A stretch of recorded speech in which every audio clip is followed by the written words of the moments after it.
ان کی اس کو سزا بھی وہی دی جائے گی۔ اب یہاں پہ ایک سوال آتا ہے کہ دیکھیں جی قرآن کے اندر جب بیان کرتے ہیں تو کہتے ہیں دیکھیں جی جب انسان توبہ کرتا ہے تو رب سارے گناہ مٹا دیتا ہے۔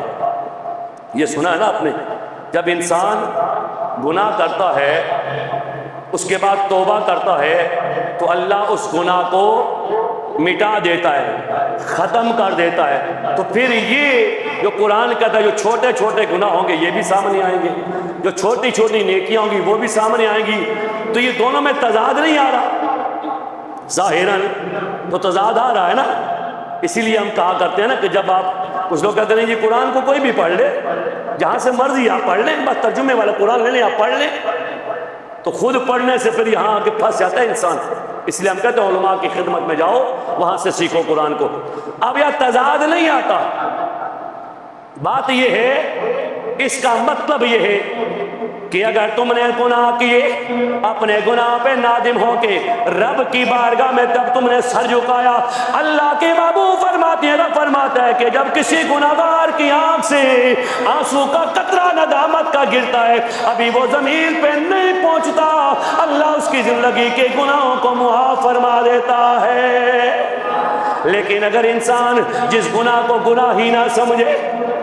آج انسان کہتا ہے یہ تو چھوٹی سی بات ہے، یہ معمولی سی بات ہے، وہ چھوٹے گناہ کو گناہ سمجھتا ہی نہیں، بڑا گناہ کر کے توبہ تو کر لیتا ہے، بڑا گناہ کر کے معافی تو مانگ لیتا ہے، لیکن چھوٹے چھوٹے گناہوں کو گناہ ہی نہیں سمجھتا، اس پہ توبہ بھی نہیں کرتا، اس پہ معافی بھی نہیں مانگتا۔ اور یہی چھوٹے چھوٹے گناہ جن کو تم نے چھوٹا معمولی سمجھ کے چھوڑ دیا ہے، قیامت کے دن تیرے لیے وبال جان بن جائیں گے۔ یہی چھوٹے چھوٹے گناہ جن کی تو نے رب سے معافی نہیں مانگی، جن کی تو نے رب سے توبہ نہیں کی، وہ قیامت کے دن جہنم میں جانے کا سبب بن جائیں گے۔ لیکن اگر تو نے معافی مانگ لی تو رب کہتا لا تقنطوا من رحمت اللہ، پھر میری رحمت سے نا امید نہ ہونا، تم مانگ کے دیکھ تو صحیح، مجھے مانگنے والا ملے تو صحیح، تم مانگ کے دیکھ تو صحیح، تجھے مانگتے ہوئے شرم آئے گی۔ رب کہتا ہے مجھے دیتے ہوئے شرم نہیں آتی، مجھے خوشی ہوتی ہے جب کوئی گناہگار آ کے اپنے گناہ پہ نادم ہو کے مجھ سے معافی مانگتا ہے، میں اس کے گناہ کو معاف فرما دیتا ہوں۔ لیکن آج ہم گناہوں کو گناہ نہیں سمجھتے، غیبت، چغلی، جھوٹ، جن کو آج کے دور میں گناہ سمجھے ہی نہیں جاتے، یہ کیا بات ہے، میں نے تو سچ بولا ہے، یہ بات اس میں موجود نہیں ہے۔ بندہ موجود نہ ہو، اس کی پیٹھ پیچھے اس کی برائی بیان کرنا، وہ بے شک اس میں موجود ہو، آپ اس کی پیٹھ پیچھے جب وہ بیان کرتے ہیں، اسی کو غیبت کہا جاتا ہے۔ اگر اس میں موجود نہ ہو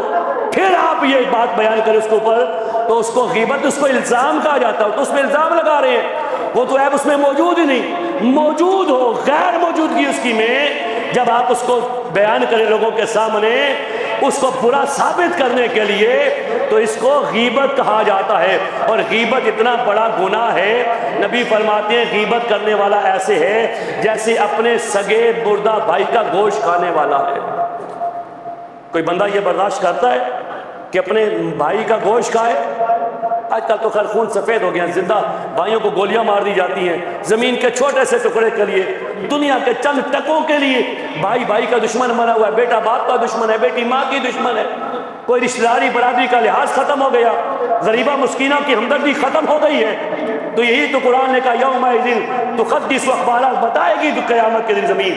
کیا جو اس کے لیے تم لڑے تھے، واخرجت الارض اثقالها، سب نکال دے گی زمین۔ یہ ہے وہ چیزیں جن کے لیے تم نے قتل کیے، جن کے لیے تم نے فساد پیدا کیا، جن کے لیے تم نے جھگڑا کیا، لڑائیاں کی، وہ تمہاری آنکھوں کے سامنے ہوگے۔ تو جس کی حیثیت نہیں ہے میرے بھائی، اس کے لیے جھگڑا نہیں کرنا چاہیے، اس کے لیے لڑائی نہیں کرنا چاہیے، بلکہ رب کی رضا کے لیے اس کو معاف کر دیں۔ اللہ کے خزانوں میں کمی نہیں ہے، جب تم رب کی رضا کے لیے کرو گے اللہ تم پہ مزید کرم نوازیاں فرمائے گا۔